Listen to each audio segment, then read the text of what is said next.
Mobile switch off कर लें या वाइब्रेशन पर कर लें। हजूर महाराज सत्संग फरमा रहे हैं। वाणी गुरु नानक देव जी महाराज की।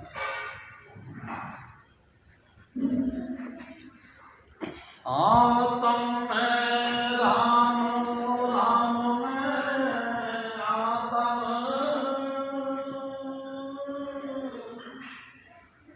सानस गुरु विचार।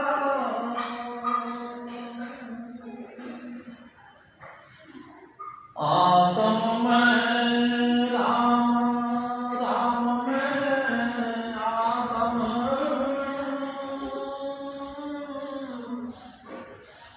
सानस गुरु विचार।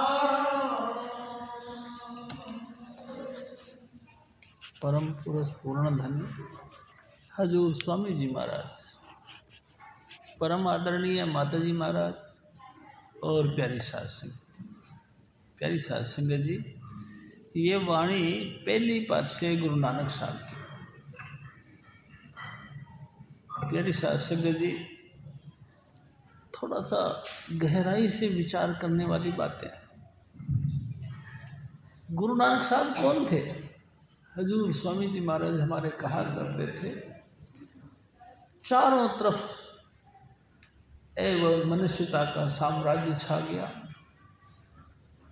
जहाँ देखो वहाँ अधर्म का बोलबाला हो गया, जिधर देखें उधर धर्म पंख लगा के उड़ गए।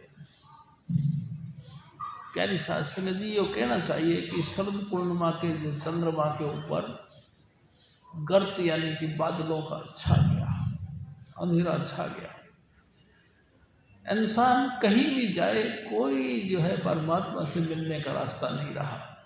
जो भी मिलता कर्म कांडों में फंसा के मार देता। आदमी क्या करे? प्यारी साध संगत जी, राजे कसाई हो गए, धर्माचारी जितने भी थे पाखंडी हो गए। आखिरकार हालात ऐसी बन गई कि जाए तो कहाँ जाए। जो धार्मिक व्यक्ति थे उन्होंने प्रार्थना करी, हे प्रभु तू हमारी सुन ले, क्योंकि कोई ऐसा जुगाड़ नहीं बन रहा जहाँ जाके हमको आत्मिक शांति मिल सके, सब धुन का परिचय मिल सके। प्यारी साध संगत जी, हालात खराब बन गए। एक दफ़ा हजूर स्वामी जी महाराज ने कहा कि शिव जी, मैं तेरे को एक बात बताता हूँ। मैं गया कामाक्षा देवी के। कामाक्षा देवी, हाँ, ब्रह्मपुत्र नदी के किनारे है कामाक्षा देवी का धार्मिक स्थान।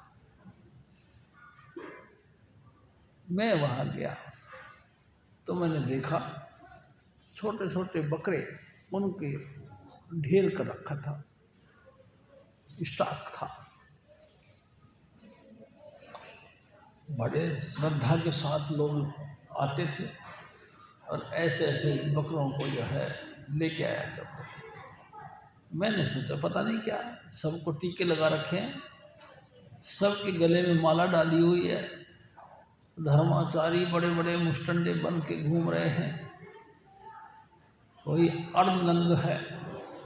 प्यारी साध संगत जी, स्वामी जी महाराज कहते हैं मैं देख के बड़ा दंग रह गया। कामाक्षा देवी का मंदिर है।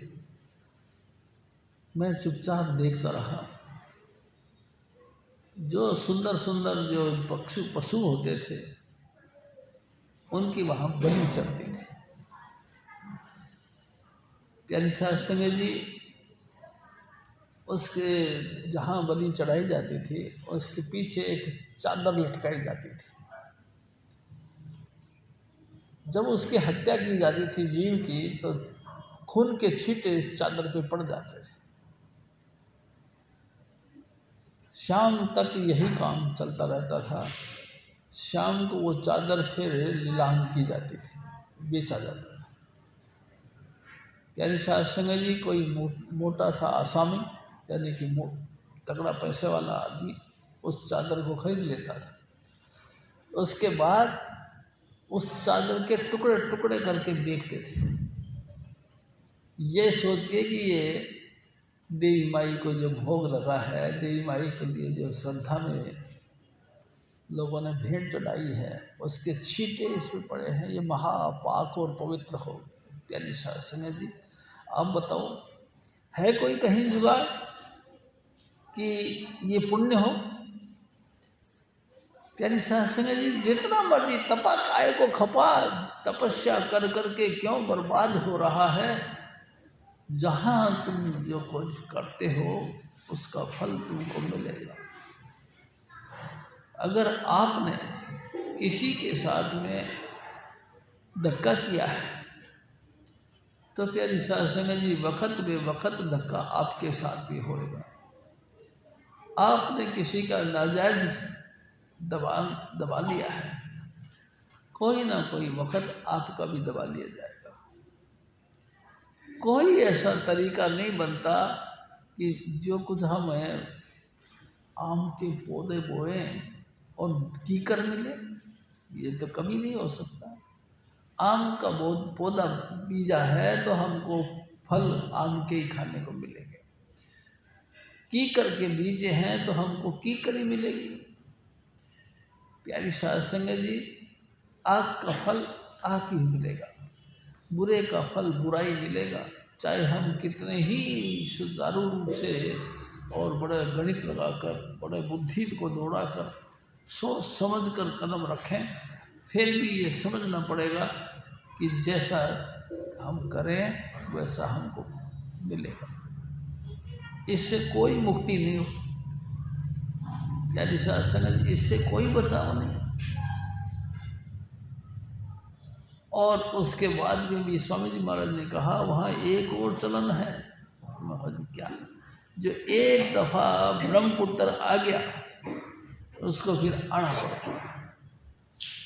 हजूर स्वामी जी महाराज फिर थोड़ा सा हंसने के ख्याल में आ जाते थे, फिर कहते कि हम ब्रह्मपुत्र हैं, जो एक बार यहाँ आ गया उसको आना ही पड़ेगा।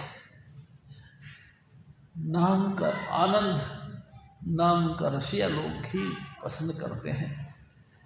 प्यारी साध संगत जी, तमाम कर्म कांडों से निकलकर और इस सच्चे मार्ग को कोई पाना चाहे तो उसको यहाँ आना ही पड़ेगा, ऐसा मेरे सतगुरु कहते थे। प्यारी साध संगत जी, ऐसी हालत बनी तो गुरु नानक साहब प्रकट हुए। प्यारी साध संगत जी प्रकट हुए, चारों तरफ से एक वातावरण सेट हो गया ऑटोमेटिकली, क्योंकि महापुरुष जब धरती पर आते हैं तो उनकी हवा जो छू के निकलती है उसके अंदर सात्विकता शामिल हो जाती है। प्यारी साध संगत जी, छू के हवा जो गई तो संसार के लोगों को थोड़ा सा सात्विकता दे गई। प्यारी साध संगत जी, ऑटोमेटिकली लोगों के दिमाग ख्याल बदलने लगे और इनके पिता माता तप्ता और पिता कालूराम जी थे। प्यारी साध संगत जी रईस परिवार थे, पटवारी थे। कालूराम जी जो है प्रतिष्ठित भी थे और सरकारी ओहदे पर भी काम करते थे, लोगों में सम्मान भी था। प्यारी साध संगत जी, उन्होंने अपने घर के अंदर गाय भैंस रखी हुई थी, खूब मज्जा रखी थी। हजूर स्वामी जी महाराज हमारे बताया करते थे।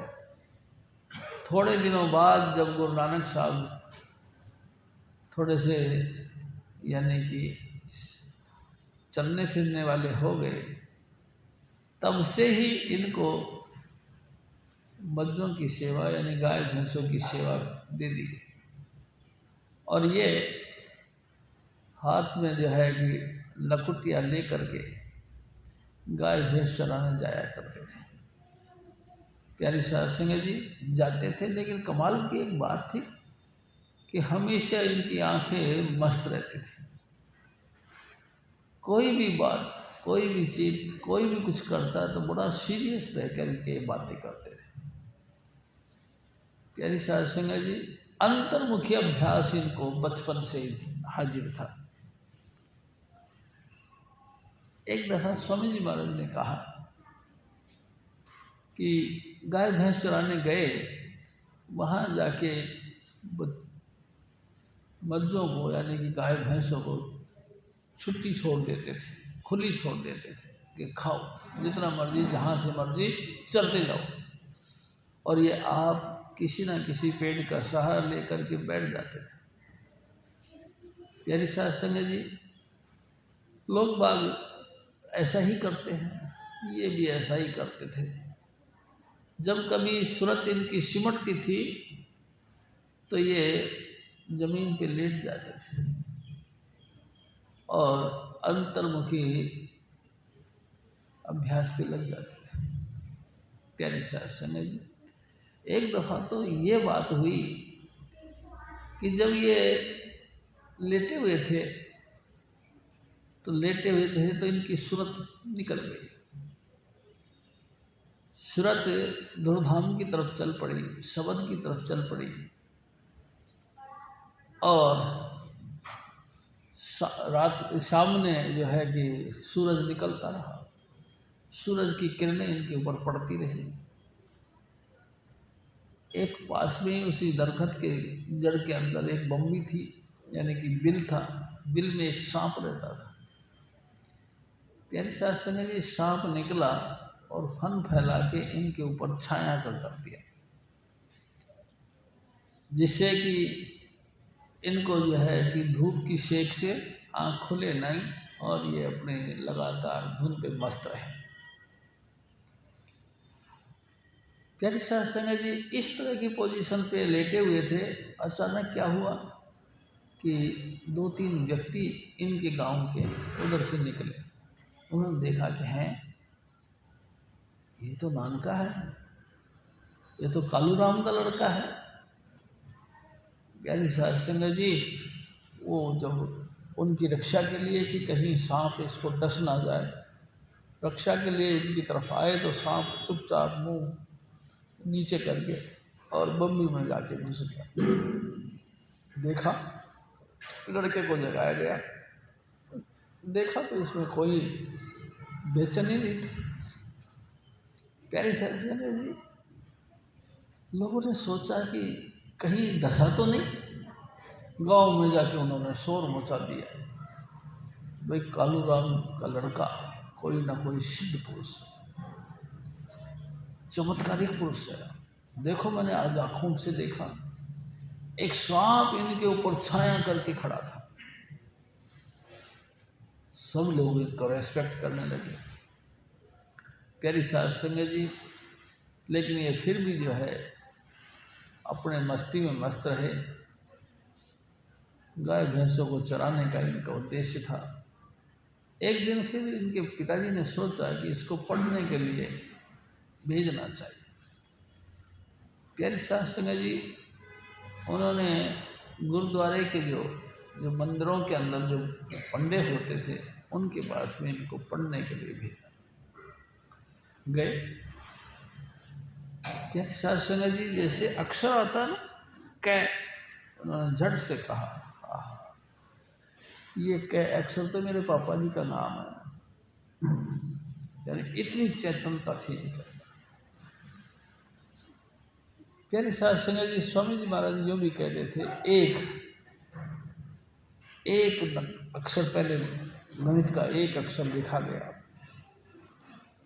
उसी वक्त इन्होंने एक प्रश्न कर दिया। उस पंडित जी महाराज से कहने लगे कि पंडित जी, ये एक क्या होता है? उन्होंने कहा, एक मतलब एक। हाँ, एक मतलब एक, लेकिन एक है कौन? एक किसको कहते हैं?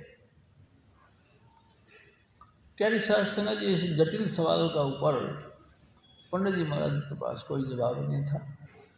एक है कौन? एक किसको कहते हैं?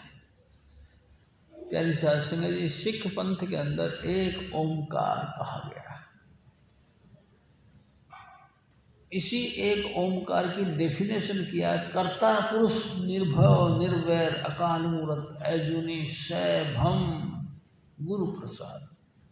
ये है एक, गुरु की कृपा से वो एक यानी कि सर्वव्यापक परमात्मा जिसने अपनी मर्जी से आकृति धारण करी, जो आप स्थूल सूक्ष्म और कारण तमाम सृष्टियों का निर्माण करता है, उसका कोई आकार नहीं, लेकिन हर आकार के अंदर वो विराजमान है। प्यारी साध संगत जी, वही करता है, सबका आदि करता वही है, वही करता पुरुष है, स्त्री नहीं, वही पुरुष है। प्यारी साध संगत जी, एक दिन स्वामी जी महाराज ने कहा, एक का पुरुष सकल जगन्नाथ, जितने भी जीव हैं ये सब नारियां हैं और एक परमात्मा परमेश्वर है। यानी कि उस एक अकाल पुरुष यानी कि परमेश्वर से ही तमाम जीवों की उत्पत्ति हुई। प्यारी साध संगत जी, एक दिन तो हजूर स्वामी जी महाराज कहते हैं, ये तमाम वनस्पति ये समझ लो परमात्मा की केस है, केस। तमाम जितना भी ये हवा चलती है ये परमात्मा के सांस है। प्यारी साध संगत जी, हजूर स्वामी जी महाराज कई बातें ऐसी गहरी गहरी कर जाते थे कि हम लोग समझ में नहीं पाते थे। एक ओंकार वही पुरुष करता है जिसका कोई रचने वाला नहीं, वो खुद ही अपनी मर्जी से आप प्रकट हुआ। कब? जब सृष्टि का विकास हुआ, उसके पहले।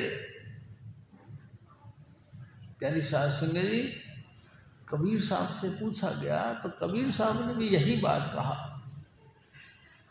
कि देखो, धुंधमई का मेला नहीं, नहीं गुरु नहीं चेला। जब हमारे वैज्ञानिक लोग संसार के हिसाब से साइंस में जब हम पढ़ा करते थे तो कहा करते थे कि सबसे पहले धुंध था, धुंध धीरे धीरे धीरे धीरे सीमित होता गया, लिमिटेड होता गया और उसमें एक बृहद सूर्य का निर्माण हुआ। बड़ा तीव्र गति से बड़ा भारी आकार में सूर्य चलता रहा। अचानक तेजी से चलते चलते उसमें टुकड़े हो गए, विकीर्ण हो गया, बिखर गए। जितनी धूल निकली वो सारे तारागण हो गए और जितने मोटे मोटे टुकड़े बने वो सब नक्षत्र बन गए और फिर एक सूर्य रहा।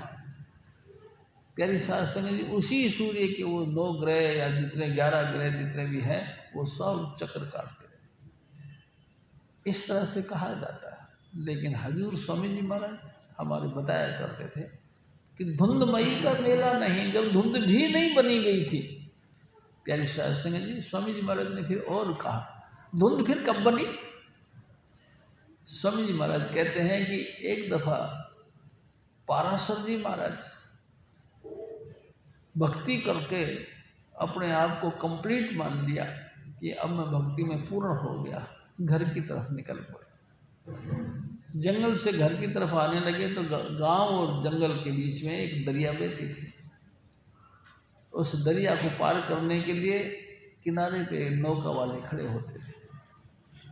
प्यारी साध संगत जी, जब वो आने लगे तो उसने नौका वाले से कहा कि भाई हमको परली तरफ जाना है। उन्होंने कहा, हे महात्मा जी, मैं खाना खा रहा हूँ, थोड़ी देर ठहरो, मैं खाना खा लूँ, तो मेरे को जल्दी करो, नहीं तो मैं तुमको श्राप दे दूँगा। प्यारी साध संगत जी, श्राप के डर के मारे वो सोचने लगा कि मैं क्या करूँ, क्या खाना बीच में छोड़ दूँ। प्यारी साध संगत जी, खाना घर से लेके आई थी उसकी लड़की। उसने कहा, पापा जी कोई बात नहीं, हम आपके बच्चे हैं, हम भी वही काम जानते हैं जो आप जानते हो, आप मेरे को इजाज़त दो, महात्मा जी को मैं परली तरफ छोड़ आती हूँ। प्यारी साध संगत जी, अपने बच्चे के ऊपर भरोसा करके उस पाराशर जी को पार करने के लिए कह दिया, चले जाओ। प्यारी साध संगत जी, पाराशर जी को पार करके जाने के लिए जैसे वो लड़की चक्कू चलाने लगी तो उसका सीना हिलने लगा और कहने की क्या बात है प्यारी साध संगत जी, उसका खोपड़ी के अंदर काम वासना आतुर हो गई, काम वासना छा गई और उसने झट से अपना बुरा ख्याल पेश किया उस लड़की के साथ। उसने कहा, महात्मा जी आप कैसी बात करते हो, इस किनारे पे पब्लिक खड़ी है, उस किनारे पे पब्लिक खड़ी है और दोनों तरफ की पब्लिक की लगातार दृष्टि हमारे पे टकी हुई है और आप कहते हो कि काम वासना अंदर लिप्त होना है, ये कैसे हो सकता है।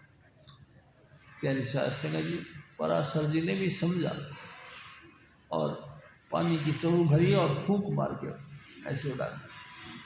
उस चलू पे जो फूंक मारी, उसी फूंक से धुंध पैदा हुई। प्यारी साध संगत जी, धुंधमयी का मेला नहीं, जब धुंध बनी भी नहीं थी उस समय से। प्यारी साध संगत जी, कबीर साहब कहते हैं उस समय से ब्रह्मा नहीं जब टोपी लीना, विष्णु नहीं जब टीका, शिव शक्ति के जन्मों नहीं तबे जोग हम सीखा। हम तो उस वक्त से भक्ति पे लीन है। ब्रह्मा जी को हुक्म नहीं दिया था, ये अधिकार नहीं दिया गया था कि तुम सृष्टि का निर्माण करो, विकास करो। भगवान विष्णु को जब हुक्म नहीं दिया गया था कि तुम सृष्टि का पालन पोषण करो, भगवान शिव को हुक्म नहीं दिया गया था कि तुम संसार का समेटने का काम करो, और आदि शक्ति को हुक्म नहीं मिला था भी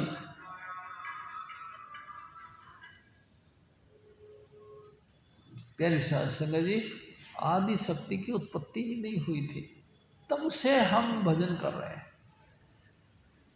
कमाल है। कौन है ये? प्यारी साध संगत जी, बड़ी जबरदस्त बातें हैं, समझने की बातें हैं। कौन है? काशी में हम प्रकट भय हैं, रावानंद चिताए, समर्थ का परवाना लाए, हंस उभारण आए। हम समर्थ पुरुष से परवाना लेकर, हुक्म लेकर आए हैं। काहे के लिए? हंस यानी कि जिनमें जागृति है, सत्य और असत्य का निर्णय करने की क्षमता है, यानी कि सच क्या है संसार में और झूठ क्या है, इस चीज़ का दिल के अंदर जिनका प्रभाव है, ऐसे हंस आत्माओं को हम जगाने के लिए आए। प्यारी साध संगत जी, जगाने के लिए आए, हाँ, उनको होश में लाने के लिए। हजूर स्वामी जी महाराज कहते थे, उनके शिष्य थे गुरु नानक साहब। प्यारी साध संगत जी, पहले के ज़माने में कम उम्र में शादियां हो जाती थी, लगातार ये सुस्त रहते थे, उदास रहते थे। इस हालत को देख करके किसी ने सलाह दे दी कि कालूराम जी अपने लड़के की शादी कर लो, क्योंकि धर्म पत्नी के साथ रल मिल के हंसी खुशी का माहौल में आ जाएंगे और इनमें परिवर्तन आ जाएगा। प्यारी साध संगत जी, इनकी शादी कर दी। बटाला में उनकी शादी हुई। हजूर स्वामी जी महाराज हमको लेके गए उस जगह पर, जहाँ कहते हैं मेरे सतगुरु बताया करते थे, एक कंध था। कंध कहते हैं कि पुरानी टूटी फूटी सी एक दीवार थी। उन्होंने देखा, इनकी 6 सालियाँ थी। उन्होंने देखा कि हमारी बहन तो बड़ी सुंदर है और ये तो जल्ला जैसा है, पूरी ज़िंदगी हमारी बहन इनके साथ दुख पाएगी। पहले प्यारी साध संगत जी कई दिनों तक जन्नत क्या कहते बारात रुका करती थी। उन तमाम सालियों ने योजना बनाई कि कोई ना कोई षड्यंत्र बनाओ और इसको निपटा दो। उसको बेका दिया और कह दिया कि आप उस कंध के पीछे आ जाओ। हमारी बहन आपके साथ बातें करना चाहती है। गुरु नानक साहब वहाँ पहुँच गए। प्यारी साध संगत जी वहाँ पहुँच गए और अचानक इन 6 बहनों ने उस दीवार को धक्का लगाने की कोशिश करी कि धक्का लगा के दीवार गिर जाए और गुरु नानक खत्म हो जाए। स्वामी जी महाराज बताया करते थे, इस कंध को इन्होंने हाथ लगा दिया, गुरु नानक साहब ने इस दीवार को हाथ लगा दिया करके बड़े हंस के कहने लगे, आप सोच रहे हो कि इस कंध को मैं गिरा दूंगी, हम गिरा देंगे, ये तो युगों तक नहीं गिरेगी, अटल है ये। और प्यारी शासन जी स्वामी जी महाराज ने हमको दिखाया वो कंध, वहाँ जो भी जाता था उस कंध में से, इस दीवार में से थोड़ी सी मिट्टी लेके आ जाता था। भाई ये सिद्ध पुरुषों पे टच करी हुई महान हस्ती है, ये महान दिव्य जो है कि मिट्टी है, हमारे घर के अंदर रिद्धि सिद्धि आ जाए। प्यारी साध संगत जी गुरुद्वारा प्रबंधक कमेटी ने उसके ऊपर चारों तरफ से जो है शीशे का आवरण चढ़ा दिया, शीशे का कवर चढ़ा दिया, जिससे कि कोई भी इस मिट्टी को लेकर ना जा सके। स्वामी जी महाराज ने हमको दिखाया। हजूर स्वामी जी महाराज फिर कहा करते थे, शादी हो गई और घर पे घरणी आ गई। प्यारे साध संगत जी अब गाय भैंस चराना थोड़ा शोभा नहीं देता था, तो इनके पिताजी ने एक दुकान करवा दी। प्यारी साध संगत जी एक किराने की दुकान करवा दी, नमक तेल मिर्च हल्दी धनिया वगैरह की। अब ये दुकान करने लगे।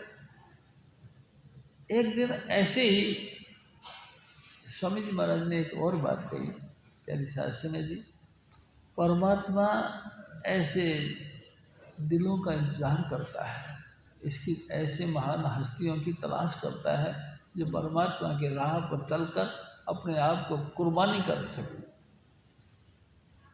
प्यारी साध संगत जी वो अकाल पुरुष सबसे ऊपर रहने वाला, सब घटों को देखने वाला हजूर महाराज कृपाल सिंह जी यूँ कहा करते थे, पहाड़ की चोटी पर बैठने वाले को लगातार नजर आता है किस घर से धुआं उठ रही है, जिस घर में आग लग रही है उसमें वो सप्लाई भेजता ऑक्सीजन की, उसकी सुरक्षा की।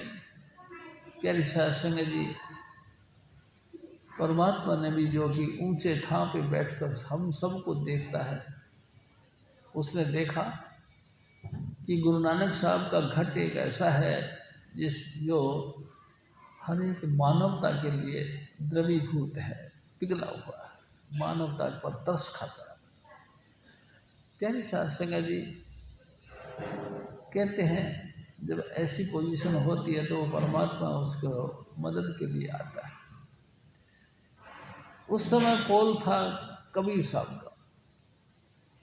प्यारी साध संगत जी कबीर साहब प्रकट हो गए गुरु नानक साहब की भर्ती के आगे, दुकान के आगे, और जाके कहने लगे कि नानका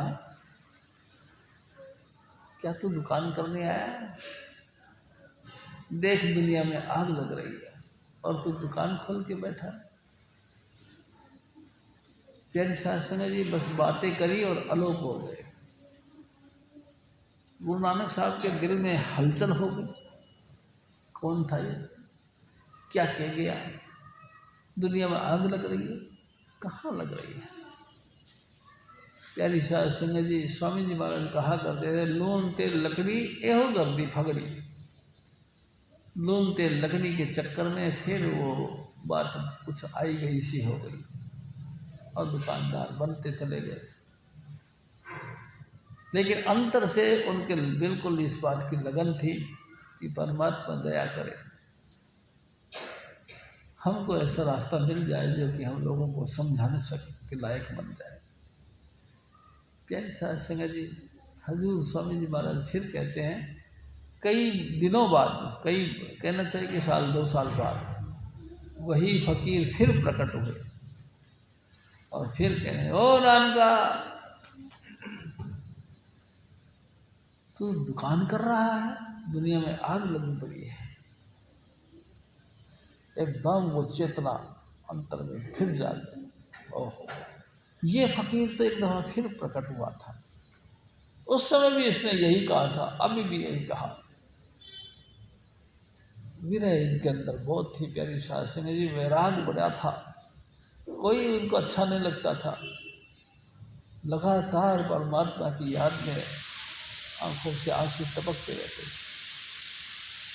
प्यारी शास्त्री जी लगातार वैराग के मारे इनकी आंखें गुप्त रहती थी।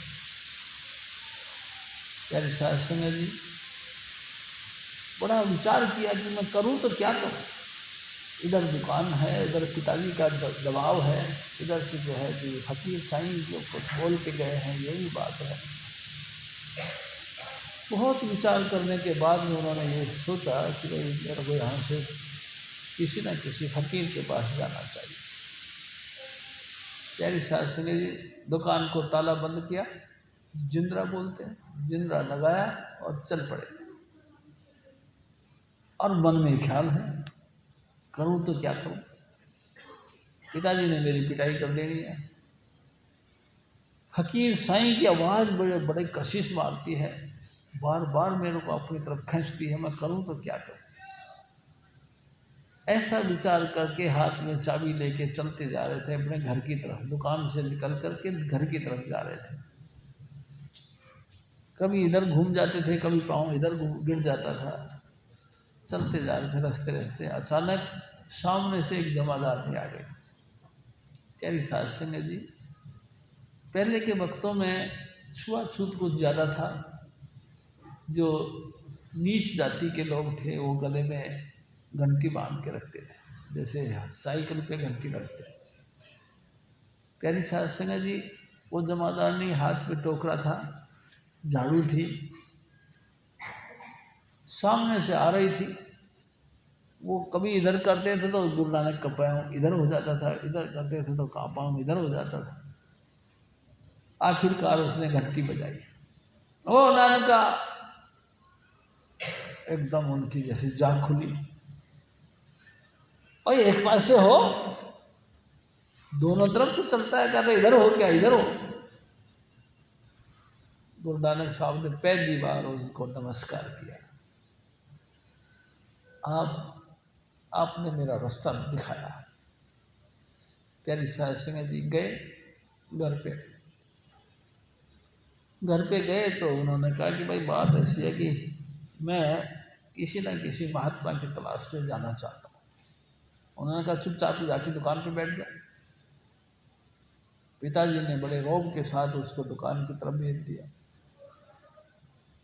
बड़ा गहराई से विचार किया कि ये दुकान ही मेरे लिए टंटा है, इससे कैसे निपटा जाए। उन्होंने फिर फैसला लिया, हाँ भाई लोगों, जो भी जितने भी मर्जी पैसे लेके आओ, सबको 13 शेर मिलेगा।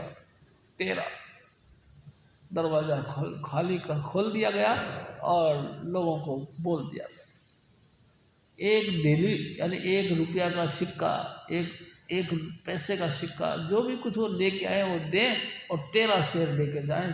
पूरे गांव में शोर मच गया कि भाई कहते थे कि गुरु नानक यानी कि नानक ये पागल है। हम नहीं मानते थे, लेकिन आज तो हम मानते हैं ये तो बिल्कुल पागल है। देखो 1 पैसे का भी 13 शेर दिया, 1 रुपये का भी 13 शेर दिया, 13 ही 13 हो रहा है। भाई कमाल कर दिया। लोग भाग के इनके घर पे गए, इनके पिताजी से कहने लगे, कालूराम जी अभी तक अब हम मानते नहीं थे, लेकिन आज तो कहना पड़ेगा तुम्हारा लड़का पागल हो गया। पागल कैसे? तो देखो एक पैसा लेके गए तो भी 13 शेर दे दिए हैं। बड़ा गुस्से में आकर प्यारी शास्त्री जी हाथ में डंडा लेकर और गुरु नानक साहब को पीटने के लिए चल पड़े। देखा तोले जा रहे थे, आते उन्होंने एक थप्पड़ मारी जोर से। थप्पड़ मारते के साथ गुरु नानक साहब कहते हैं, स्वामी जी हमारे बताया करते थे, मेरी पिटाई क्यों कर रहे हो? तो तूने दुकान लुटा दी, मैंने इतना पैसा। तो कहते देखो बात ऐसी है, चिट्ठा बना दो, आपने जितना पूंजी लगाई थी उतने पूंजी का तुम्हारे कोई घाटा हो तो बात करो। मेरी सास ने चिट्ठा बांधा गया। चिट्ठा बांधा तो फिर भी उसमें बरकत थी। हैरान हो गए, इतना दुनिया को लुटा दिया तुमने माल, फिर भी तुम जो कि क्यों हो। बड़े खुश हुए और गुरु नानक साहब ने उसी वक़्त वो चाबी उनके हवाले कर दी। मैं जा रहा हूँ। प्यारी सास संगत जी, इनकी धर्मपत्नी अपने पियर गई हुई थी। उसके 2 लड़के थे, श्रीचंद और लक्ष्मीचंद। प्यारी सास संगत जी घर पे गए तो इनकी माता से कहने लगे, यानी सास से कहने लगे कि अब मैं जो है घर गृहस्थी को छोड़कर महात्मा बनने के लिए जा रहा हूँ। प्यारी सास संगत जी, इनकी सास ने भी इनको खूब डांटा। वो नानका, जब तूने यही कुछ करना था तो फिर शादी क्यों करवाई है, मेरी लड़की की ज़िंदगी खराब कर दी। गुरु नानक साहब कहते थोड़े से मुस्कुराए और कहने लगे, ए माता, जिस मोह के जाल में तू मेरे को डालना चाहती है, मैं इसी मोह के जाल से आज़ाद करने के लिए जा रहा हूँ। और घर से निकल गए। प्यारी सास संगत जी चलते चलते चलते चलते बनारस पहुँच गए। प्यारी सास संगत जी बनारस पहुँच गए। वहाँ तलाश की, क्योंकि बनारस धार्मिक स्थान था, महात्माओं का अड्डा था। वहाँ पहुँचे, बड़ी तलाश करने के बाद में कबीर साहब मिल गए। तिल गुडी तारी लगी दिल दरिया के तीर, नानक का संशय मिटा सतगुरु मिला कबीर। कबीर को सतगुरु के रूप में पाते ही गुरु नानक साहब के जितना भी मन में शंकाएं थी सब खत्म हो गई। प्यारी सास संगत जी, गुरु महाराज ने यानी कबीर साहब ने इनको 5 नाम की बख्शिश करी, 5 शब्द का मार्ग दिया। प्यारी सास संगत जी 5 नाम का भेद दिया, 5 शब्द का इनको ज्ञान दिया। और उसके बाद में कहा कि बेटा भजन करो, और जब तुम्हारे अंतर में ये सत्य प्रकट हो जाए फिर इसका प्रचार प्रसार करके गुरु की सेवा करो। प्यारी सास संगत जी 15 वर्षों तक रोड़ी पर बैठकर भजन करते रहे, 15 साल तक। देखो, मैं आपसे एक निवेदन करता हूँ, कोई भी स्टूडेंट पढ़ने के लिए जाता है, अलफ बे कुछ नहीं जानता, कैखा गहने कुछ नहीं जानता, लेकिन गुरु की शिक्षा के मुताबिक वो लगातार कंटिन्यू पढ़ता ही रहता है, और गुरु के हर वचन को पक्का पूरा मान कर उसके ऊपर भरोसा विश्वास रखकर लगातार अभ्यास करता है, तो एक न एक दिन वो पढ़ लिख के विद्वान बन जाता है। प्यारी सास संगत जी BA MA भी बन जाता है, PhD भी बन जाता है, डिग्री ले लेता मास्टर की।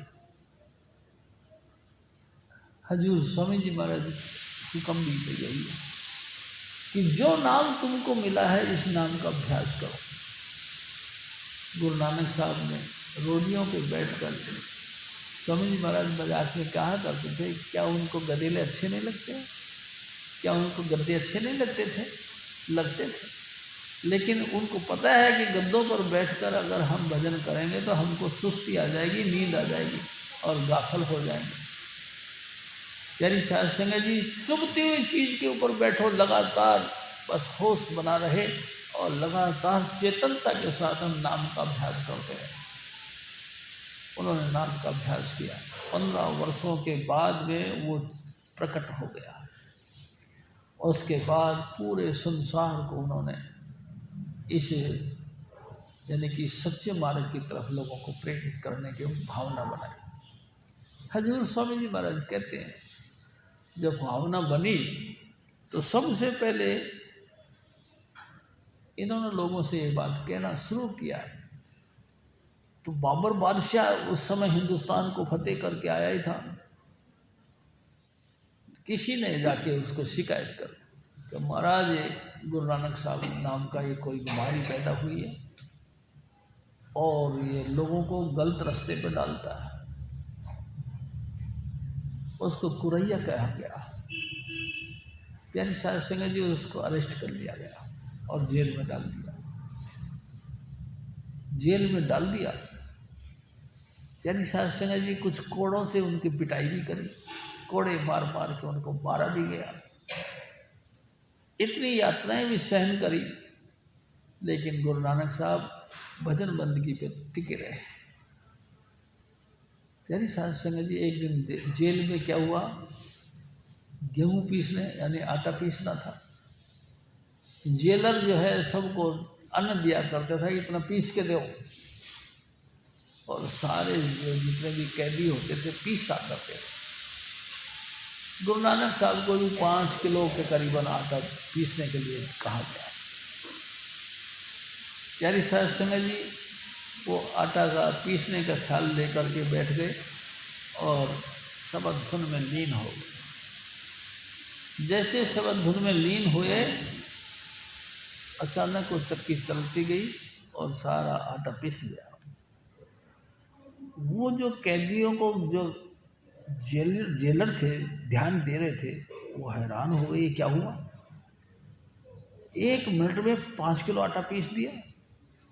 उन्होंने कहा ये तो बात कमाल की बात है। फटाफट उन्होंने सूचना दी राजा को कि राजन ये कैदी तो बड़ा कमाल का है। तो क्या हुआ, तो 1 मिनट में 5 किलो आटा पीस के रख दिया। अच्छा, अरे कहीं कोई फकीर तो नहीं? अरे महाराज हमको समझ में नहीं आता, आप आके देख लो।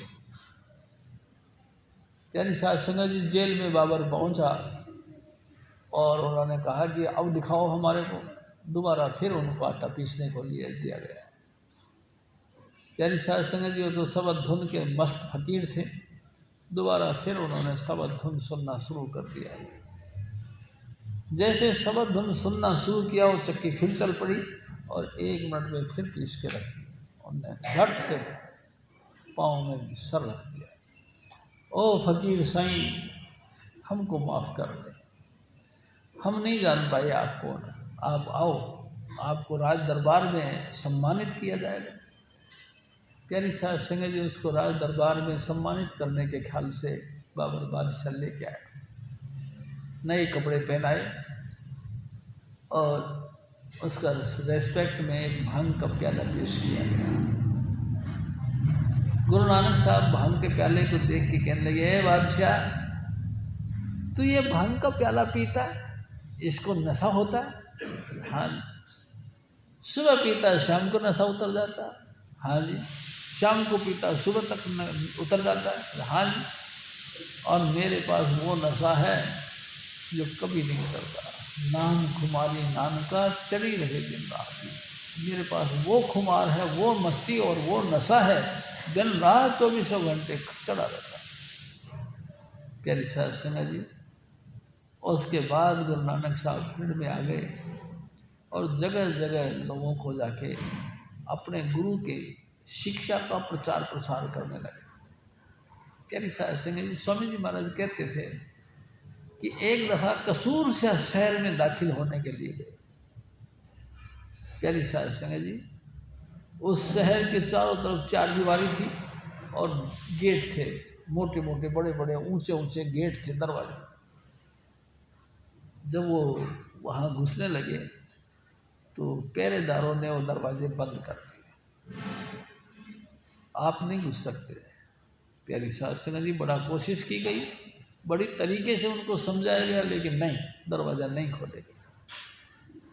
आखिरकार क्या करते, हजूर स्वामी जी महाराज हमारे बताया करते थे, उस दरवाजे के बाहर एक कोडी रहता था, वो कोड फूट गया था और फूटने से उसमें बदबू निकलती थी। उसकी झोंपड़ी के आगे से लोग निकलते थे, वो भी नाक को ऐसे दबा के निकला करते। गुरु नानक साहब ने वहीं जाके रात गुजारी। प्यारी साहब सिंह जी रात गुजारी और सुबह जब उसको टच किया तो उसका कोड ठीक हो गया। हैरान हो गए, कोडी बड़ा दंग रह गया। वो तो नौजवान था, बड़े सुंदर उसकी काया निखर के आ गई। उन्होंने उसको नमस्कार किया। प्यारी साहब सिंह जी उसके बाद दरवाज़ा खोला गया तो अंदर से यानी कि गांव के शहर के लोगों की तरफ से एक दूध का भरा हुआ प्याला पेश किया गया कि ए फकीर साईं, तेरी यहाँ कोई दरकार नहीं। यहाँ तो धार्मिक लोग या महात्मा लोग या तो पूजे लोग, बड़े बड़े लोग, उनसे लबालब भरा पड़ा है, यहाँ कोई कमी नहीं। तू अपना ये मार्ग किसी और जगह जाके लोगों को बताना, यहाँ कमी नहीं। गुरु नानक साहब कहा करते थे, मेरे सतगुरु, एक चमेली का फूल तोड़ा और उसके अंदर रख दिया। मैं तुम्हारे का खंडन मंडन करने के लिए नहीं आया हूँ। मैं तुमको तुम्हारे किसी भी मिशन पे जो तुम चल रहे हो, मैं उसका अटैक करने के लिए नहीं आया। मैं तुम्हारे को डांटने के लिए नहीं आया, बल्कि मैं जैसे चमेली का फूल खुशबू देता है, इसी तरह से मैं तुमको खुशबू देने के लिए आया हूँ। प्यारी साध संगत, विद्वानों ने समझ लिया कि चमेली का फूल रख दिया दूध के कटोरे में, यानी कि हम सबको सुमति देने के लिए आया। दरवाज़ा खोल दिया गया और गुरु नानक साहब को प्रवेश किया गया। प्यारी साध संगत जी, पूर्व पश्चिम उत्तर दक्षिण सब जगहों में गुरु नानक साहब ने जाके अपने गुरु के मिशन का बोलबाला झंडा ऊंचा किया। प्यारी साध संगत जी, हजूर स्वामी जी महाराज एक और बात कहा करते थे। एक दफ़ा जहाँ इस्लाम धर्म के लोग काबा मानते हैं, काबा में भी चले गए। प्यारी साध संगत जी, रुकनुद्दीन नाम था उनका, वहाँ का जो मौलवी साहब था, उनसे डिस्कस हुआ, बातचीत हुई। उसने पूछा कि ए फकीर साईं, तू मेरे को एक बात बता कि खुदा का घर तूने देखा है तो बता, उसमें कितने बुर्जे हैं, कितने कमरे हैं, कितना जो है उसमें प्रकाश है, कैसा क्या उसका वर्णन करके बता, थोड़ा सा डिटेल बता। गुरु नानक साहब ने बताया कि ए रुकनुद्दीन सुन, उसकी 12 बुर्जे हैं। 12 बुर्जे हैं? हाँ। 32 किंगरे हैं? 32 किंगरे हैं? हाँ। उसके अंदर सूरज और चंद्रमा जैसे महान प्रकाश, लाखों करोड़ों सूरज और लाखों करोड़ों चंद्रमा का प्रकाश है। अच्छा, हाँ। तूने देखा? हाँ, मैंने देखा। अरे हमको समझाओ, 32 किंगरे हैं, 12 बुर्जे हैं, कहाँ है वो घर? वो खुदा का घर कहाँ है? गुरु नानक साहब ने कहा, जो जिस्म तुम लेके चलते हो, यही खुदा का घर है। प्यारी साध संगत जी, 12 बुर्जे, हाँ, बड़ी बड़ी ऊंचे ऊंचे बुर्ज 12 हैं। हाँ प्यारी साध संगत जी, 1, 2 और तीसरा हिस्सा 3, 6, 3 टांगों के 12 बुर्जे हैं। 32 नाखून 20। प्यारी साध संगत जी, कमाल है। इसी में वो सुल्तान यानी कि बादशाहों का बादशाह यहाँ रहता है। अच्छा, 32 दांत हैं। अच्छा, प्यारे साध संगत जी, एक एक बातें कही। अबे तू ये बता, तू कौन है? हिंदू है या मुसलमान? तू बता, तू कौन है? तेरी बात बता तू। प्यारी साध संगत जी, गुरु नानक साहब के सामने बड़ी सख्ती से कहा गया कि तू कौन है, पहले तो बता। हजूर स्वामी जी महाराज हमारे कहा करते थे कि गुरु नानक साहब थोड़े से दहशत में आ गए। तो उन्होंने फिर बातें कह दी। पहले तो उन्होंने कहा कि ना मैं हिंदू ना हम मुसलमान, हम दोनों को एक को जानेगा। छोड़ इस बात को, तू बता तू कौन है। गुरु नानक साहब डर के कहने लगे कि हिंदू का हो तो मारी हो, मुसलमान में ना है। अगर आपको मैं कह दिया कि मैं हिंदू हूँ तो तुम मेरे को मारो, मुसलमान में बिल्कुल नहीं है। फिर तू कौन है? पंच तत्व का पुतला, ये 5 तत्वों का पुतला है। गैबी खेले माही, गैब यानी रूहानियत, यानी आध्यात्मिकता, यानी कि वो शब्द धुन मेरे अंतर में लगातार चल रहा है। प्यारी साध संगत जी बड़े खुश हुए। अच्छा तो तू चल फिर मस्जिद में हमारे साथ। उसको पकड़ के मस्जिद में ले गए। और जब तू हिंदू मुसलमान को एक समझता है तो तू हमारे साथ नमाज अदा कर। प्यारी साध संगत जी नमाज के टाइम में सब ने सिजदा किया, नमस्कार किया। गुरु नानक साहब ऐसे कैसे बैठे रहे। जब नमाज ख़त्म हो गई तो उन्होंने फिर पूछा कि तू तो कहता था मैं हिंदू मुसलमान को एक समझता हूँ, फिर तूने नमाज क्यों नहीं अदा करी? अरे बात ऐसी है कि नमाज में अदा करता किसके साथ, क्योंकि नमाज तो कोई भी अदा नहीं कर रहा था। अरे मौलवी साहब हैं हमारे, अरे मौलवी साहब की बात मत करो, इनको तो ध्यान लगा हुआ था अपने घर में जो बछेरा है ना, मतलब घोड़ी ब्याने वाली है, उसका बाल बच्चा कोई होगा, उसके कहीं गिरा के टूट फूट ना हो जाए, हाथ पैर ना टूट जाए, इसका तो ध्यान उसमें था। अच्छा तो इससे कर लेते। प्यारी साध संगत जी उसको कही तो कहे ये इसको क्या कर लेते, ये तो काबुल में घोड़े खरीद रहा था। है सचमुच वो काबुल में घोड़ा खरीद रहा था और वो अपने घर के अंदर घोड़ी जो ब्याने वाली थी उसकी तरफ चेष्टा। प्यारी साध संगत जी हजूर स्वामी जी महाराज कहा करते थे, तमाम चमत्कारिक बातें कर करके गुरु नानक साहब ने अपने गुरु की शिक्षा का प्रचार प्रसार किया। प्यारी साध संगत जी जब चारों उदासियां धारण करने के बाद घर पे आ गए, बुजुर्ग हो गए, खेती बाड़ी करने लगे। प्यारी साध संगत जी करतारपुर में खेती बाड़ी करते काम करते थे। एक दफ़ा वो घर से खेत से ईंधन या चारा कुछ भी समझ लो लेके घर की तरफ आ रहे थे। रास्ते में एक फकीर मिल गया। फकीर ख्याल का एक रईस आदमी घोड़ी पर जा रहा था, वो मिल गया। उसने पूछा कि बाबा हमको गुरु नानक साहब के घर जाना है। गुरु नानक साहब ने कहा कि देखो भाई बात ऐसी है, बातें तो बाद में कर लेंगे, पहले तुम मेरे पीछे पीछे चले आओ, मैं तुमको उसके घर पे पहुंचा दूंगा। प्यारी साध संगत जी वो घोड़ी पे बैठा रहा और वो गुरु नानक साहब अपने सर पे बोझ लेकर के पैदल पैदल उसके आगे आगे चलते रहे। और एक घर में जाके उसने अपना वो चारा ढेर कर दिया और कहने लगे उतरो, अब यही है गुरु नानक का घर, तो यही है गुरु नानक का घर, और मैं ही नानक कहता हूँ, मैं ही नानक कहलाता हूँ। वो बेचारा पानी पानी हो गया शर्म के मारे, हाय हाय तू ही गुरु नानक कहलाता है। बहुत बेअदबी हो गई मेरे से, रोने लगा। प्यारी साध संगत जी तू एक बात बता, तू कौन है जो तू ऐसे रोने लग गया? कि जी मैं लेना हूँ। कि लेना है? तभी तो ये बात है। तो देख सुन, तू लेना है तो मैं देना है, तू अगर तू लेना है तो मैं तेरे को देना है।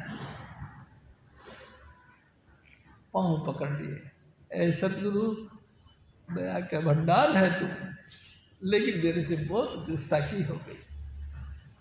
मैं तेरे दर पे मंगता बन के आया था तेरे यहाँ से झोली पसार के कुछ पाने के लिए, लेकिन कमाल है मैं फिर भी घोड़ी पे बैठा रहा। अरे ये होता है। गुरु नानक साहब ने फिर कहा ये होता है, जिसको लेना होता है ना वो लेनदार होकर बड़ा बनकर बड़ा ऊंचा बनकर आता है, और जो देनदार होता है वो बेचारा नम्र होकर के कहते हैं ले ले भाई ले ले, आज तो नहीं कल दे दूंगा, जो भी कुछ है। तो होता है जो लेना होता है, देनदार जो बन के आता है तो रोब से आता है, और जो देनदार होता है वो बेचारा हाथ जोड़ के कहता है कि लो, होता तो देता, नहीं तो फिर टाइम ले लेता है कि कल दूंगा, परसों दूंगा। प्यारे साध संगत जी, हजूर स्वामी जी महाराज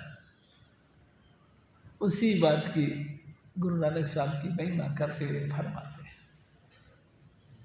कि देखो भाई, बहुत ही विचार करके देखो, इंसान के जिस्म में दो चीजें रहती हैं, एक आत्मा, एक परमात्मा। यानी कि एक वो जिसके हम अंशी हैं, एक वो जिसके जो हमारा अंश है। एक वो परमेश्वर, एक उसी परमेश्वर का अंश यानी कि जीवात्मा, हम दो हैं। प्यारे साध संगत जी, अकाल पुरुष ने यानी कि मालिक कुल ने एक दिन ख्याल किया कि मैं एक हूँ, अनेक हो जाऊं, और अनेक हो गया। स्वामी जी महाराज कहा करते थे, एक दरिया, एक बूंद तिस्ते हो लख दरियाओ। एक जल की बूंद थी, उससे लाखों नदियां बह गई। प्यारी साध संगत जी, परमात्मा एक था, ख्याल किया, अनेकों अनेक कोटान कोट सृष्टियों का निर्माण हो गया। गुरु नानक साहब कहते हैं, लख आकाश आकाश, लख पाताल पाताल। एक दो नहीं, आकाश गंगा एक नहीं, लाखों आकाश गंगा हैं, और एक एक आकाश गंगा के अंदर करोड़ों करोड़ों सूर्य, इस सूर्य से भी करोड़ों दर्जा ज़्यादा तेज हैं। प्यारी साध संगत जी, वो सब कुछ कहाँ है? आपके अंदर, हमारे अंदर। हाँ, कई कई डॉक्टर लोग इस बात का विचार करते हैं कि हमारे अंदर लख आकाश आकाश, लख पाताल पाताल, हमने कितने मुर्दे चीर डाले, लेकिन आज तक एक में भी कुछ दिखाई नहीं दिया। लखों आकाश है, लखों पाताल है, लेकिन दिखते तो कभी नहीं है। कहाँ? प्यारी साध संगत जी, मेरे सतगुरु कहा करते थे, देख बच्चों, मन के पर्दे के पीछे है मन। हाँ, हमारे अंतर में एक आत्मा भी है, एक मन भी है। मन के पर्दे के पीछे ये सब चीजें हैं, दिखेंगे नहीं, ये दिखेंगे नहीं, फिर है, लेकिन दिखेंगे क्यों नहीं? क्योंकि हमको सबको परमात्मा ने मन के आगे पर्दा लगा के हमको बाहर निकाला हुआ। हम अंदर हैं, हम अंदर हैं, हमको बाहर निकाल दिया गया है। बाहर जाओ, और बाहरी बाहर, हाँ बाहर, कहीं से बाहर, सबसे पहले हमको आंखों के मार्फत बाहर निकाल दिया गया। प्यारी साध संगत जी, आंखों के मार्फत हमने संसार को देखा और संसार के अनुरूप बन गए। कानों के मार्फत हमने लोगों की अच्छी बुरी, कर्कश, कठोर और मधुर आवाज़ें सुनी। हम उनके प्रति प्रभावित होकर कानों के रास्ते हम निकल गए। प्यारी साध संगत जी, मुंह के रास्ते अनेकों अनेक व्यंजन खाए, और अनेकों अनेक इस रसना से हमने बातें करी। प्यारी साध संगत जी, रसना का उपयोग तो सिर्फ परमात्मा का भजन करने के लिए था, नाम जपने के लिए था, लेकिन अनेकों अनेक बातें कर करके वचन विलासों में लीन हो गए। स्त्री पुरुष, पुरुष और स्त्री एक दूसरे के प्रति प्रभावित हो गए। प्यारी साध संगत जी, फिर नाक के मार्फत एक दूसरे के बदन को सूंघकर उसके प्रति आसक्त हो गए।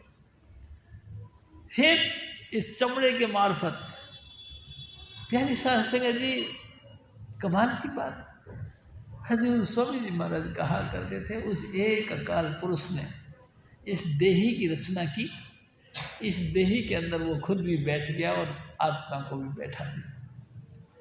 प्यारी साध संगत जी, लेकिन हम जाने नहीं, जाने कब? जब स्वामी जी महाराज फिर आगे फरमाते। हाँ,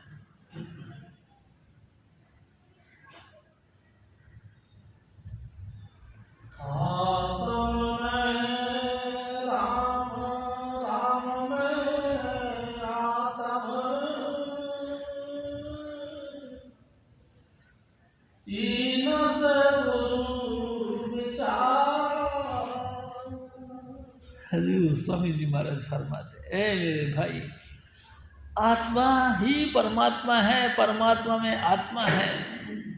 लेकिन ये कब समझ में आती है? चीन से, यानी कि जाना कब?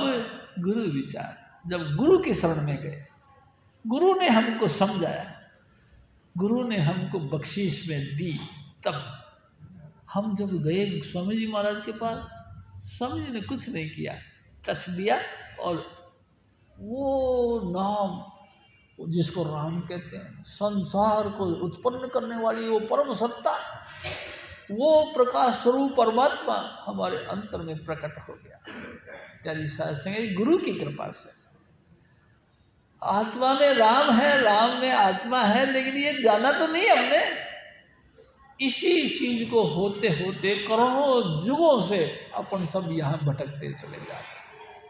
कभी हम भगवान राम का घर भी देखा, कभी कृष्ण जी का वक्त भी देखा, प्यारी साध संगत जी गुरु नानक साहब का भी देखा, प्यारी साध संगत जी हजूर महाराज बाबा सावन सिंह जी महाराज का भी वक्त देखा, हजूर महाराज कृपाल सिंह जी का भी वक्त देखा, प्यारी साध संगत जी सतयुग भी देखा, त्रेता भी देखा, कलयुग भी देखा, द्वापर भी देखा, सब देखे, लेकिन अभी तक हम समझ नहीं पाए। क्यों? क्योंकि हमको गुरु नहीं मिला।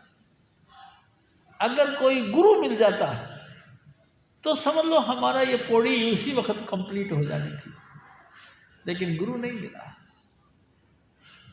अरे भाई, बड़े बड़े दुनिया में धर्माचार्य रहते हैं, हाँ रहते हैं, वो मिले हैं, कर्मकांडी थे वो सिर्फ बारमुखी पूजा पाठ करने वाले थे, बारमुखी कर्म कांड करने वाले थे, वो मिले हैं।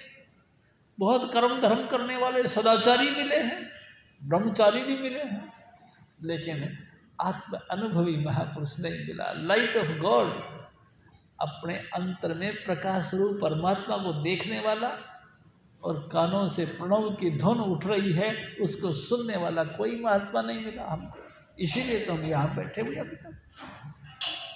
यानी साध संगत जी जय कर मेरे को सदू हम सबको हजूर स्वामी चुन्नीलाल पहले मिल जाते और ये नाम की बख्शिश कर देते तो प्यारी साध संगत जी इसमें कोई शक नहीं कि हम फिर अपने घर चले जाते, जन्म मरण हमारा खत्म हो जाता।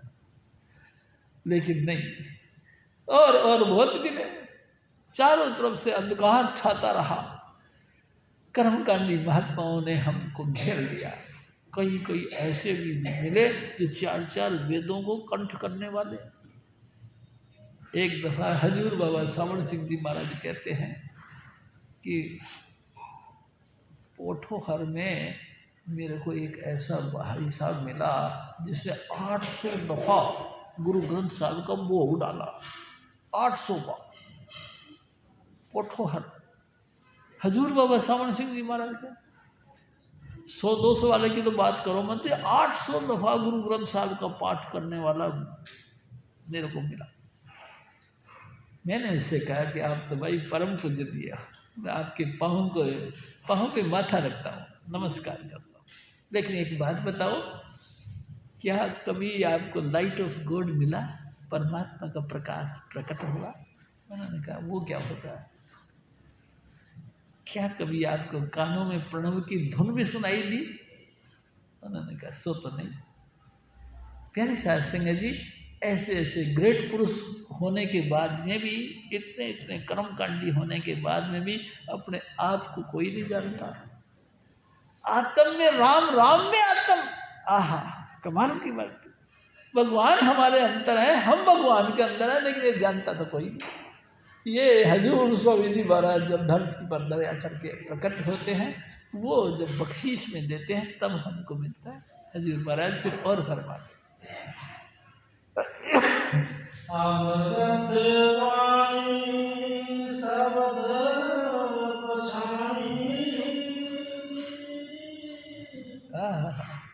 दुख काटे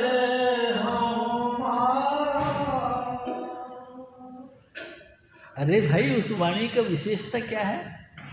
अब बहुत मीठी है, अति मीठी। शक्कर खांड नमक गुड़ माखियो माजा दूध, सभे वस्तु मीठियाँ पर साई न पूछत। शक्कर भी मीठी है, खांड भी मीठा है, गायों भैंसों का दूध भी मीठा है, प्यारी साध संगत जी शहद भी मीठा है, सब चीज़ मीठी है। लेकिन जो मिठास स्वामी जी महाराज ने जो नाम दिया उसके अंदर है, सब धुन के अंदर है, उसके मिठास का कोई मुकाबला नहीं कर सकता। प्यारी साध संगत जी बहुत मीठा है। और कमाल की बात यह है उसकी तासीर है क्या कि घमंड खत्म हो जाता है इंसान। जो सचमुच नाम का अभ्यास करता है, सब धुन सुनता है, उसके अंदर घमंड नहीं रहता। प्यारी साध संगत जी घमंड जिसके अंदर है, समझ लो वो कहीं से कहीं तक भजन नहीं करता, चाहे बेशक वो बुरा माने। प्यारी साध संगत जी जो भजन करता है साध संग में होमे छोड़े होमे निकल जाता है। साधु की संग अगर तुमको मिल गया, यानी कि शब्द का अभ्यास तुमको मिल गया और तुम उसको अभ्यास को करते हो तो फिर घमंड नहीं रहेगा, वो होमे खत्म कर देता है। हजूर महाराज फिर और फरमाते नानक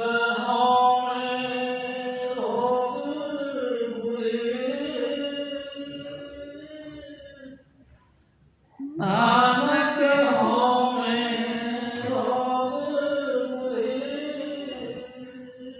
सबसे भयानक बीमारी है ये घमंड का होना।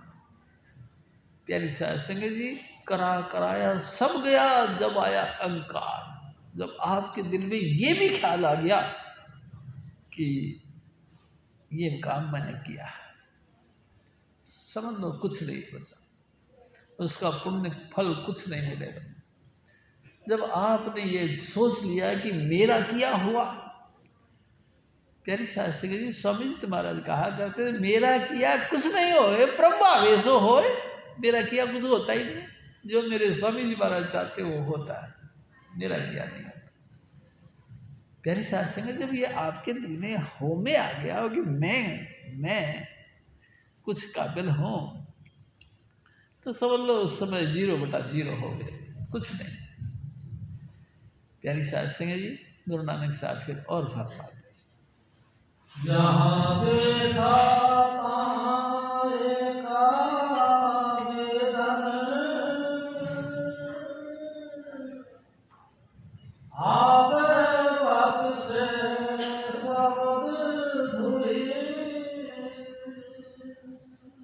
वाह भाई, जहाँ भी मैंने देखा एक ही देखा, क्या वो सब धुन परमात्मा। प्यारी साध संगत जी वही सबका देने वाला है, सबको देने वाला वही परमात्मा। और देखो ये सब चीज़ें तब मिलती हैं जब गुरु मिलता है। गुरु की कृपा से ही हमने अपने अंतर में सब धुन को सुनना शुरू किया। प्यारी साध संगत जी गुरु क्या देता है? गुरु कुछ नहीं देता, जो कुछ तुम्हारे पास है बस उसको थोड़ा टच दे देता है, खोल देता है, बस और कुछ नहीं देता। सब कुछ ऑलरेडी सामान तुम्हारे अपना है, तुम अपने पास में लेके आए हो, बस गुरु तो सिर्फ टच देता है। प्यारी साध संगत जी लाइट ऑफ गॉड जो आपके अंदर जुगों जुगों से छुपी हुई थी उसको जगा देता है। वो सब धुन जब से दुनिया बनी तब से तुम्हारे अंतर में उसका प्रभाव था, तब से वो ठाटे मार के तुम्हारे अंतर में अपना परिचय दे रहा था। लेकिन इस माया के जाल में आकर, इस संसार के मोह के अंदर फंसकर उसी में लिप्त हो गए और माया ने उसके ऊपर पर्दा डाल दिया। बस बात यही तो है, मोह में फंस के तुम अपने आप को मट्टी पलीत कर दी। ये मेरा बेटा, ये मेरी बेटी, ये मेरा भाई, ये मेरा बेटा, ये मेरा पापा। प्यारी साध संगत जी ये मेरी संपत्ति, ये मेरे परिवार की संपत्ति, ये मेरा दुकान, ये सोना, ये चांदी, ये रूपा, ये सब मेरा करके इस माया ने और मोह ने सब पर्दे पे डालते ही चले गए। और तुम भूल गए, बिल्कुल भूल गए कि हमारे कुछ इससे परे भी कोई वैल्यू है। बिल्कुल। हाँ, कोई गुरु जी मिल जाए, हजूर स्वामी जी महाराज जैसी परम हस्ती, यानी स्वामी चुन्नीलाल जैसा परम हस्ती मिल जाए, वो हमको बस एक नज़र भर के देखे, प्यारी साध संगत जी, देखते के साथ ही हमारा मन ठहरता है। उसकी उसकी देखने मात्र से एक दृष्टि तारे गुरु पूरा पूरा गुरु अगर एक नज़र भर के भी देख लेना तो मन ठहर जाता है, फिर उड़ान नहीं बढ़ता, फिर हमारे अंतर में टिक जाता है। हजूर स्वामी जी महाराज कहा था, देख शिव जी, मैं जब बहुत छोटा था तो मैं मेरी नानी के घर पे रहता था। नानी मंदिर में जाया करती थी, कृष्ण जी का मंदिर था, मैं भी उनके साथ जाता था। उनकी पूजा पाठ देखी तो मेरे को बड़ा मन में आई कि मैं भी करा करूँ। मैं आके ना, नानी मेरा कर्मकांड करते थे, चंदन वंदन घिसना, पूजा पाठ करना, और मैं कोड़े में बैठ जाता था, आंखें बंद कर लेता था। प्यारी साध संगत जी, मेरे को बड़ा अच्छा लगा। दूसरे दिन मैं चद्दर लेके गया, चद्दर ओढ़ के बुक्कड़ मार के बैठ जाता था। बुक्कड़ मार के जब मैं बैठ जाता था तो बैठा रहता था कई कई देर तक। जब कई कई देर तक जब मैं बैठा रहता था तो वहाँ आने वाला हर श्रद्धालु ये सोचता है कि ये कौन है भाई। एक दफ़ा तो मेरे को ऐसे पकड़ के हिला दिया है, बहने ए नहीं बहना की कर दिया, जगा दिया लोगों ने। देखा कि चुन्नीलाल है। प्यारी साध संगत जी, मेरे को बड़ा चाव था। फिर मेरा चाव हुआ कि यहाँ बैठना ठीक नहीं, मैं ध्रुव की तरह जंगल में जाऊँगा और वहाँ भजन करूँगा परमात्मा को खुश करने के लिए। प्यारी साध संगत जी, फिर मैं गया तो नहीं, लेकिन मेरे को अंतर में मैं लगातार आंखें बंद करके भजन करता रहता था, भजन करता रहता था। हाँ, लेकिन कमाल है, शिव जी मेरे को गुरु नहीं मिला था। मैं बड़ा व्याकुल रहता था कि गुरु मिले। क्यों? एक दफ़ा उसी कृष्ण मंदिर के अंदर एक महात्मा आए पूजा कर सत्संग करने के। उसने कहा, देखो भाई प्यारी साध संगत जी, अभी हमारा हृदय कमल उल्टा है, इसीलिए वो उसकी रहमत तो लबालब गिर रही है, लेकिन ये भर नहीं रहा, टच नहीं हो रहा, क्योंकि उल्टा बर्तन रखा हो तो उस पर कितना ही वारिश हो, कुछ नहीं मिलता। हाँ, कोई सज्जन, कोई आन मिला मेरे प्रीतम प्यारा, हाँ तिस पर आँख बिछाई, कोई मेरे को ऐसा प्यारा मिल जाए कि हमारा पुट्ठा जो उल्टा जो कमल है इसको सीधा कर दे। सीधा कैसे हो? प्यारी साध संगत जी, स्वामी जी महाराज कहते हैं, ये क्वेश्चन मेरे अंदर घुस गया कि ये उल्टा जो कमल है ये सीधा कैसे हो। प्यारी साध संगत जी, सारा दिन में विचार करता रहा और शाम पड़े मैं महात्मा जी के पास में फिर आ गया और कहने लगा, ये महात्मा जी, आज आपने जो सत्संग में कहा था कि हमारा हृदय कमल उल्टा है, ये सीधा होगा जब ही उसकी रहमत से भरेगा, तो ये सीधा कैसे होता है? महात्मा जी ने कहा कि देख बेटा, तू है तो उम्र में छोटा, लेकिन मैं तेरे को सच बताऊं, मैं भी नहीं जानता। प्यारी साध संगत जी, उस महात्मा ने कहा कि मैं भी नहीं जानता। ये मामला मेरा सुलझा। हजूर स्वामी जी महाराज कहते हैं, बाबा सावन सिंह जी महाराज के चरणों में आकर उन्होंने झट से एकदम सीधा कर दिया, यहाँ देखो और touch the light of God को अंदर लीन हो जाओ, एकदम सीधा कर दिया हजूर स्वामी जी महाराज। फिर और फरमाते हैं, आप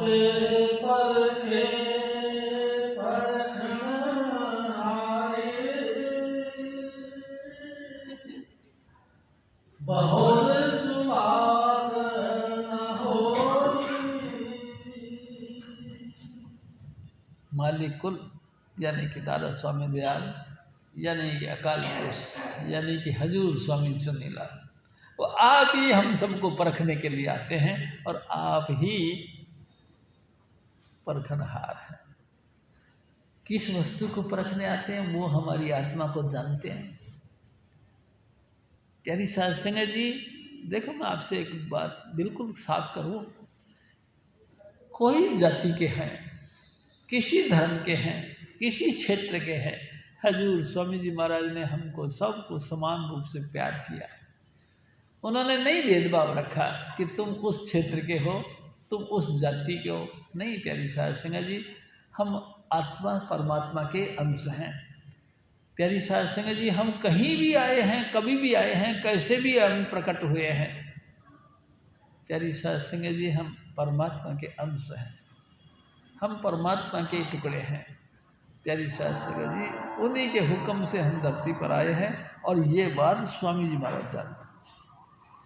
देखो ना, हम कौन से हैं, कौन जाति के हैं, कौन बरादरी के हैं, कहाँ के रहने वाले, कोई नहीं, लेकिन जब नाम मिलता है तो सबके अंदर समान रूप से लाइट ऑफ गॉड प्रकट होता है, सब प्रकट होता है। प्यारी साध संगत, उस समय तो कोई भेदभाव नहीं होता। इसका मतलब आत्मिक रूप से हम एक हैं। हजूर स्वामी जी महाराज फिर और फरमाते,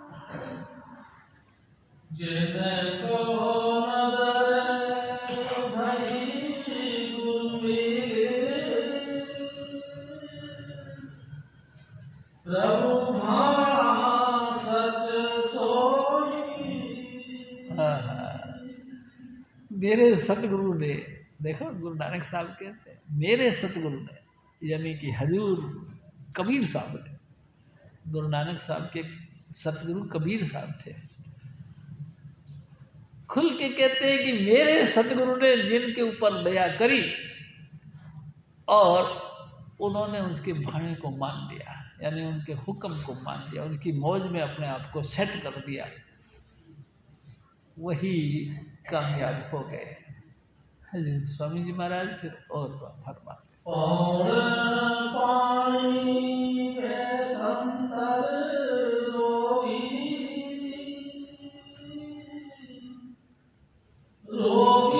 धरत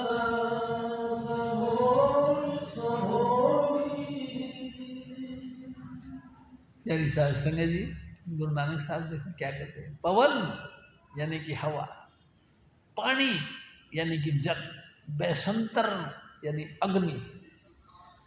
प्यारी साध संगत जी, ये सब चीजें बीमार हैं, इन सब के अंदर कोई ना कोई रोग है।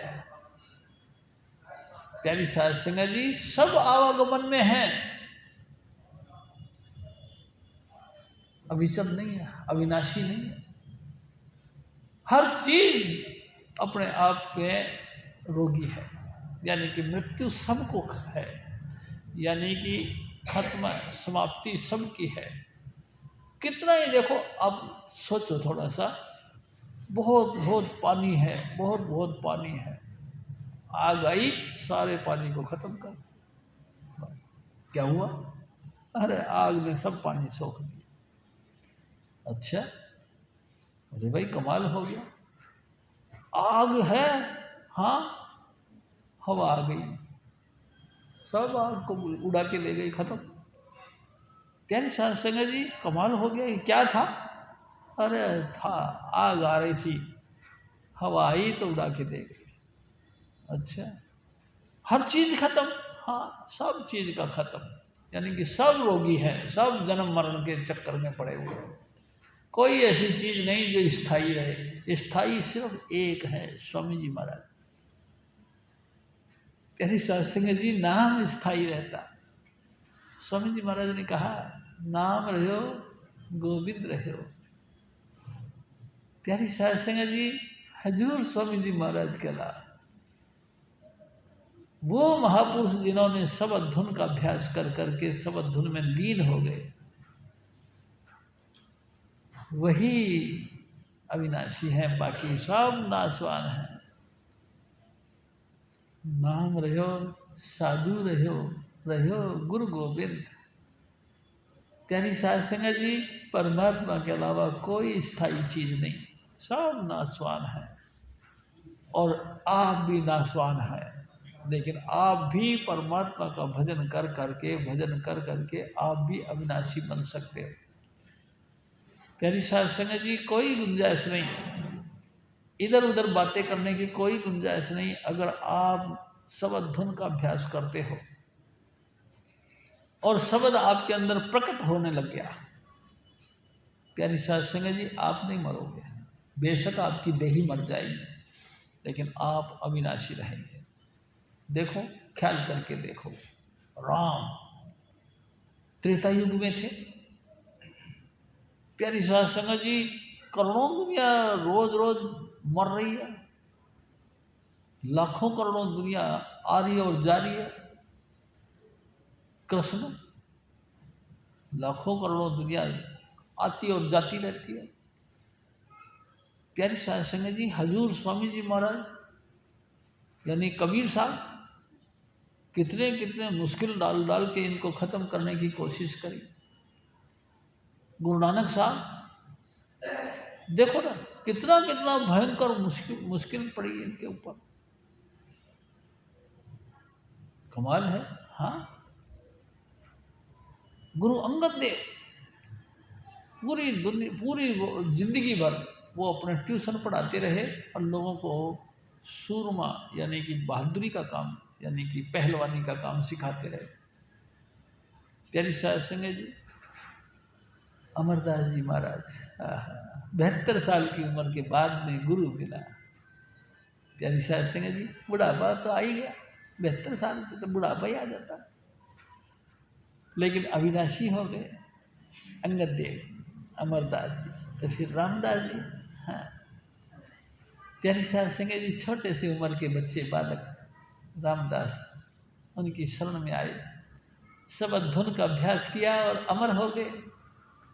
गुरु अर्जुन देव जी, देखो प्यारी साध संगत जी, हजूर स्वामी जी महाराज आगरे वाले, हजूर बाबा जयमन सिंह, हजूर बाबा सावण सिंह, हजूर महाराज कृपाल सिंह, हजूर स्वामी सुरनीलाल।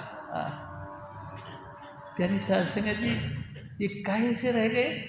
सिर्फ शबद धुन का अभ्यास किया, अमर हो गए। बेशक शरीर चला गया, लेकिन वो अभी भी जब कोई इंसान भजन करके इनमें लीन होता है तो अंतर में हजूर बाबा सावण सिंह जी महाराज उसी तरह कलोल करके दिखाई देते हैं, उसी तरह खेल खेलते हैं।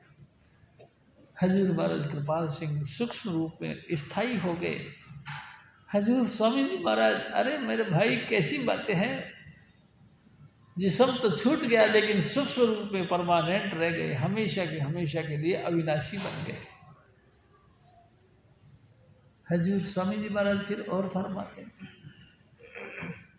मात पिता माया देसी,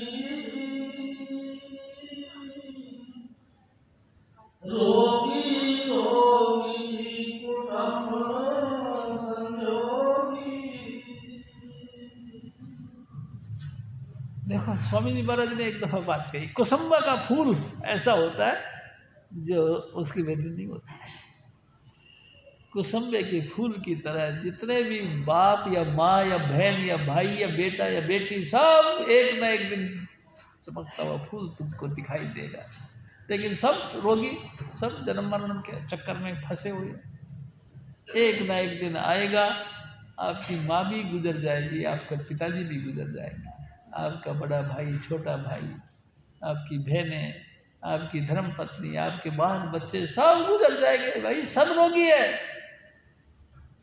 इस जन्म मरण का रोग सबको लगा हुआ है, कोई बच नहीं सकता।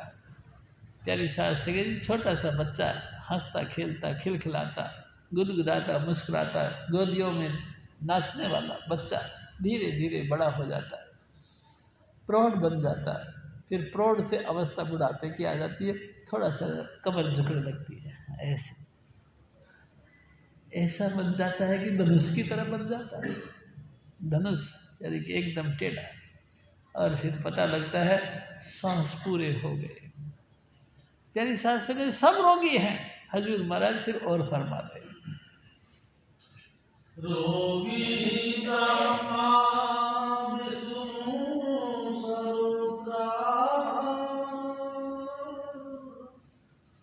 रोगी सरल संसार। जो ब्रह्मा जी सृष्टि को पैदा करने वाले वो भी रोगी है। मैं आपसे निवेदन करूं, एक दफ़ा हजूर स्वामी जी महाराज ने कहा कि भगवान कृष्ण जी अर्जुन को कहते हैं, हे अर्जुन देख इस नाली में देख। देखा तो कई कीड़े चल रहे थे। ये कीड़ा कई दफा ब्रह्मा जी बन गया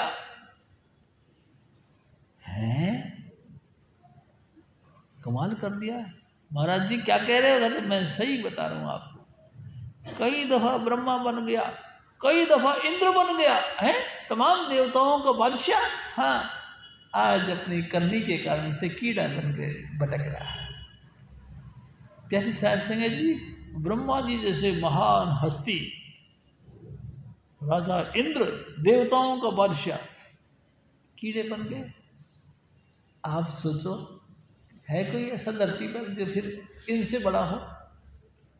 जब इन लोगों की ये दुर्गति है तो हमारी लोगों की क्या होनी है भाई जी? ये तो मेहरबानी है मेरे सतगुरु की, जिन्होंने जन्म मरण से मुक्त कर दिया हमको। प्यारी साध संगत जी, नाम की बख्शिश कर दी, वो स्पेशल। ये स्वामी जी महाराज की स्पेशल दया है। इस घोर कलयुग में वो आप आकर प्रकट हुआ और हम तमाम लोगों को अपने पास में बिठाकर, और वो गुप्त नाम जो भगवान शिव ने माता पार्वती को देने की कोशिश करी, प्यारी साध संगत जी, वो गुप्त नाम हमको बख्श दिया। हाँ, बख्श ही नहीं दिया, अब हमारे साथ बैठकर उन्होंने नाम का भी अभ्यास किया। प्यारी साध संगत जी, सूरत सिमट गई और हजूर स्वामी जी महाराज भी सूक्ष्म रूप में अंदर प्रकट होकर उनके साथ चल पड़े। ये हुई बख्शीश। हजूर महाराज फिर और फरमाते,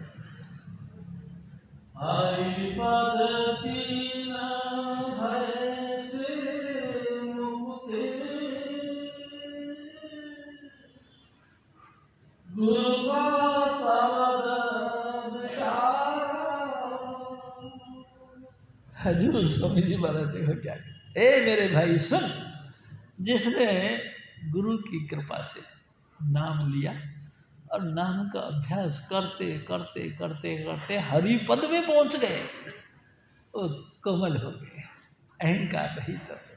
और सदा ही सदा कहते, वाह भाई वाह, मेरे ऊपर मेरे सतगुरु की बड़ी कृपा है, बहुत कृपा हुई।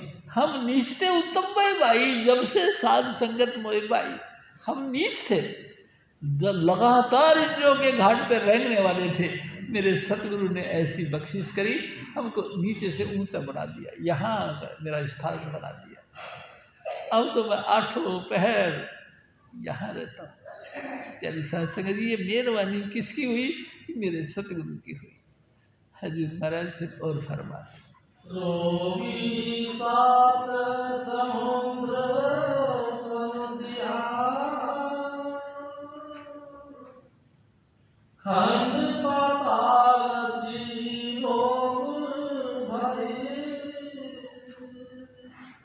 प्यारी साध संगत जी, इस भूमंडल पर 7 समुद्र हैं, सब रोगी है। देखो, मैं आपसे एक निवेदन करता हूँ। एक दफा एक महर्षि थे दुर्वासा, वो समुद्र के किनारे बैठ करके भजन कर रहे थे। प्यारी साध संगत जी, पूजा पाजा का सामान रखा हुआ था, भजन कर रहे थे। भजन करते करते अचानक क्या हुआ, एक तूफान के साथ लहर आई और वो सारा सामान उठा के भाग गए, मतलब समुद्र में लीन हो। पराशर जी को जब ऊपर से पानी चढ़ा ऐसे, तो एकदम उनकी आँख खुली, देखा तो सारा सामान बह गया। गुस्सा आया, और गुस्सा आया तो उसने क्या किया, 3 चूल भर के पानी पिया और 7 समुद्र को पी गया। प्यारी साध संगत जी, मानने वाली बात नहीं, लेकिन मेरे सतगुरु कहते कि मानो, मानो कि ऐसा हुआ। 3 चलू समुद्र की पी और सारा पानी अपने अंतर में ढल गया, सारे समुद्र उसके काया में समा गए। सारे मछली परेशान, सारे जलचर जितने भी थे, जल में रहने वाले जीव जंतु दुखी हो गए और हाय हाय मचाने लगे, कई मर गए। आखिर समुद्र देव ने प्रार्थना करी,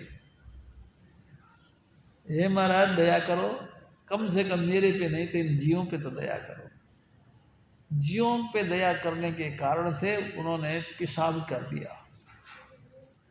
सारे समुद्र का पानी जितना भी है सब खारा है, क्योंकि पेशाब का और पेशाब के रास्ते से प्रकट हुए। फिर सारे समुद्र रोगी हैं, कभी भी खत्म हो सकते हैं। प्यारी साध संगत जी, तमाम देवी देवते रोगी हैं, ईश्वर परमेश्वर सब रोगी हैं। अटल सिर्फ स्वामी जी महाराज, अटल सिर्फ शब्द धुन, जो आप शब्द धुन सुनते हो वो अटल है, वो कभी रोगी नहीं होता। प्यारी साध संगत जी, हजूर स्वामी जी महाराज फिर और फरमाते हैं, हरि के लोकासी साँझ सवेरे, सरबी थाई नजर करे। परमात्मा अटल है, परमात्मा की महिमा अटल है। प्यारी साध संगत जी, जिन्होंने परमात्मा का आसरा लेकर के लगातार अपने आप को उस शब्द धुन में लीन कर लिया, नाम का अभ्यास कर करके नाम में लीन हो गए, वो हमेशा हमेशा के लिए जन्म मरण दो में नहीं, जन परोपकारी आए, जिया दान दे भक्ति लावण हर्षों लेने मिलाए। वो परमात्मा का रूप बन जाते, परमात्मा का साथ में ताल्लुकात बैठाने के लिए वो धरती पर आते हैं। वो आप जन्म मरण में नहीं होते, लेकिन हम लोगों का यानी अपन लोगों का तालमेल बैठाने के ख्याल से, परमात्मा के साथ में मिलाने के ख्याल से वो धरती पर आते हैं और हमको जिंदगी का दान देते हैं। जिंदगी का दान, हाँ, वो नाम जो स्वामी जी महाराज ने अपने सतगुरु से पाया था, वो नाम हमको बख्शिश में देते हैं। हम उनको नाम को जप जप के हम भी जन्म मरण के बंधनों से मुक्त हो सकते हैं। हजूर महाराज फिर और फरमाते, रोगी खट दर्शन भेदधारी, नाना हठी अनेका। देखो प्यारी साध संगत जी, 6 दर्शन हैं, 6 दर्शन, 6 शास्त्र, 6 शास्त्र रोगी, 4 वेद भी रोगी हैं। प्यारी साध संगत जी, कमाल की बात यह है, सब रोगी है, हाँ सब रोगी है। 6 शास्त्र भी रोगी हैं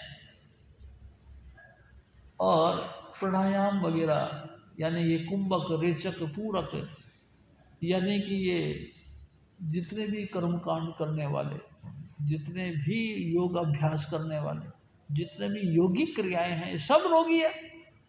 मैं आपको मेरी बात बताऊं प्यारी साध संगत जी, पिछले साल दो साल हो गए मेरे ख्याल, 2-1 साल पहले हम दौरे पे गए।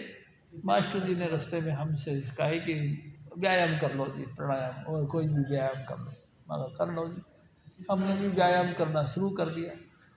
प्यारी साध संगत जी, व्यायाम क्या किया, मेरी रीढ़ की हड्डी कड़क हो गई, थोड़ा सा ऐसे वैसे अनबैलेंस हो गई। कई दिनों तक, क्या कई महीनों तक दुखी हुआ, सीधा खड़ा हो नहीं सका, सीधा चल नहीं सका, सब रोगी। यानी कि जो इनका उपासना करता है वो भी रोगी। प्यारी साध संगत जी, करें तो क्या करें। वो तो शुक्र है स्वामी जी महाराज का कि उन्होंने एक शेरा जिम नाम की एक जिम बना रखी है। वहाँ पे मेरे को हमारे भाई साहब हैं निशु ने एड्रेस दिया, मैं वहाँ चला गया। उन्होंने हमको लिटाया उसके ऊपर और मशीन चलाई, थोड़े से दिन में वो सेट साट हो गया। प्यारी साध संगत जी, कोई चीज़ ऐसी नहीं जो रोग से मुक्त हो। रोग से मुक्त सिर्फ स्वामी जी महाराज का नाम और स्वामी जी महाराज ही है, बाकी कोई भी रोगी नहीं। सब रोगी हैं और भयंकर रोगी हैं। जन्म मरण जैसी भयानक रोग इनके सर पे लगा पड़ा है। आप क्या समझ रहे हो प्यारी साध संगत? 6 शास्त्र, 4 वेद, 18 पुराण, सब रोगी है। 9 व्याकरण, 6 शास्त्र, सब रोगी है। प्यारी साध संगत जी, सब जन्म मरण में हैं, एक ना एक दिन सब नष्ट हो जाएंगे। देखो ये सृष्टि कितनी दफ़ा बन गई, आप ये सोचो। 16 दफ़ा जब प्रलय होती है तब जा कर के दोबारा चल पड़ता है प्रोग्राम। फिर ऐसे ऐसे कई करीबन 16 दफ़ा हो जाए, यानी कि सब मर जाते हैं। 16 दफ़ा प्रलय होना, यानी कि एक दफ़ा प्रलय हो जाए तभी दुनिया हाय मचाती थी। प्रलय की बात छोड़ो जी, सोमाली आई थी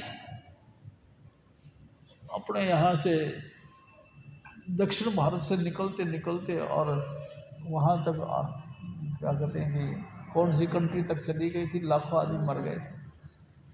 प्यारी साहब सिंह जी, आप बताओ, समुद्री तूफान आ जाए तो हम सब मारे जाते हैं, तो फिर हम कैसे कैसे कह सकते हैं कि अपन जन्म मरण से मुक्त हो गए? प्यारी साहब सिंह जी, जन्म मरण से मुक्त नहीं हो सकते, लेकिन जिनको स्वामी जी महाराज जैसी परम हस्ती मिल गई, उन्होंने जन्म मरण का मुक्त करने का एक तरीका बता दिया, इन्हें नाम का साथ जोड़ने का प्रोग्राम रख दिया, वो नाम का अभ्यास करके वो जन्म मरण से बच गए, बाकी सब मारे जाए। हजूर महाराज फिर और फरमाते हैं,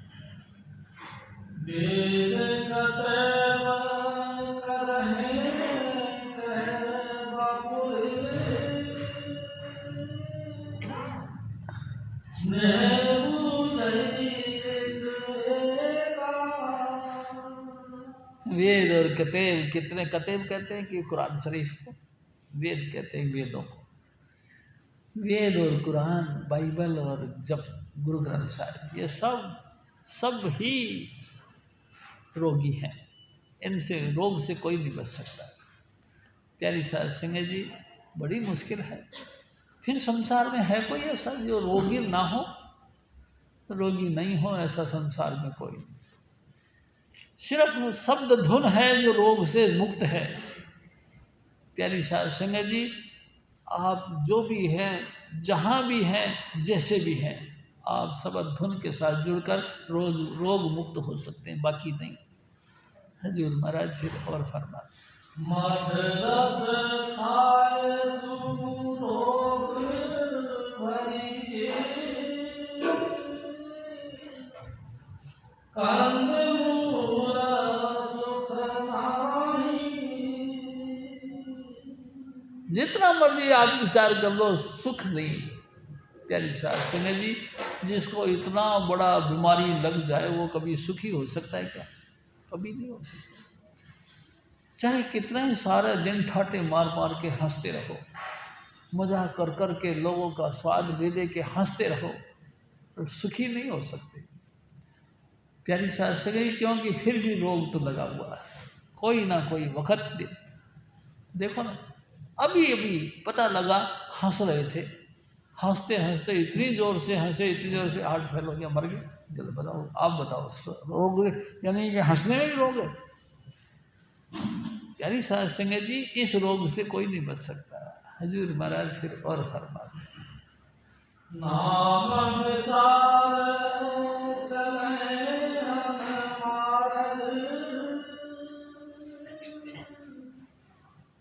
अंतकाल पछताई। प्यारी साहब सिंह जी, जिसने शब्द धुन की तलाश करने की कोशिश नहीं करी, गुरु की तलाश करने की कोशिश नहीं करी, और गुरु से नाम लेने का भी कभी विचार नहीं किया, और नाम भी लिया लेकिन अभ्यास नहीं किया, वो पछताते हैं। बाकी बस उनके हाथ पर ले कुछ नहीं पड़ता। प्यारी साहब सिंह जी, जय कृपा। जपो जय कृपाल, जय कृपाल, जय कृपाल जी, जय सावन, जय चुनीलाल जी। जपो जय कृपाल, जय कृपाल, जय कृपाल जी, जय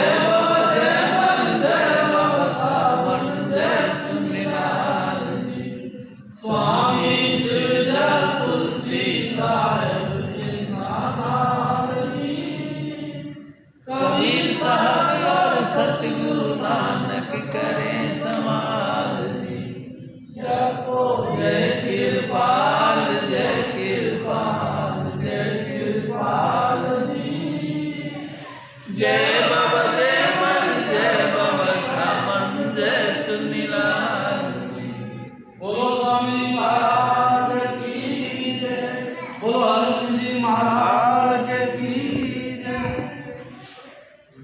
साथ सत्संग समाप्त करें और लंगर के लिए जय।